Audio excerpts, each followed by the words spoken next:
Exclusive, U.S. intelligence indicates China is preparing weapons shipment to Iran amid fragile ceasefire. Oh, they better not. And the sources say. Which source is it? Who cares what U.S. sources say? What does Mossad say? I only trust intel from the most moral intelligence in the world. Yeah, well, I don't want to hear from the immoral U.S. intelligence. I want to hear from moral people. So here's how CNN covered it. U.S. intelligence uncovered by the D.C. Bureau indicates that China is preparing, Polo, air defense shipments to Iran, possibly within weeks. This is according to sources familiar with the intelligence. The systems are these shoulder-fired anti-air missiles known as man-pads. That's what the sources are saying, and they're designed to target, as you said, low-flying aircraft, including U.S. jets.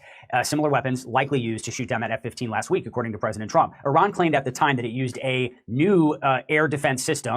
That was according to a statement from Iranian state media. Shipments might be routed, these sources are saying, through third countries to hide their origin. China obviously wanting to distance itself certainly from any visible indication of providing weapons to Iran, considering that it has just been working the phones in recent days, including 26 calls from its foreign minister Wang Yi to regional allies and friends to try to defuse this situation. President Trump saying that Iran actually helped bring about this ceasefire. And of course, we are now hours away from these crucial talks that will be happening in Pakistan.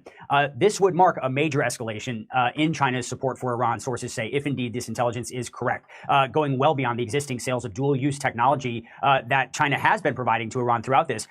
But we know that China has incentives to try to assist Iran in ways that does not harm its standing with the global community. Obviously, China is heavily reliant on Iranian oil. By some measures, they're purchasing 80 to 90% of the oil going through the Strait of Hormuz, up more than 1 million barrels a day. So trying to support Iran while maintaining deniability, these sources that my colleagues in Washington have spoken to say could be really crucial here. Iran might be using the ceasefire to replenish their weapons. Now, I want to read for you, because we do have a statement from the Chinese embassy in Washington, and I'm going to read it to you in full, what we've published. China has never provided weapons to any party to the conflict. The information in question is untrue.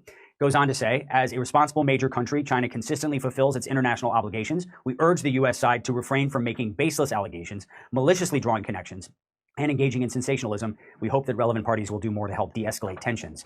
Obviously, we know, Polo, that Russia has been providing much more significant military support than dual-use technology, even going so far as to provide Iran with intelligence of targets that they could strike across the Middle East.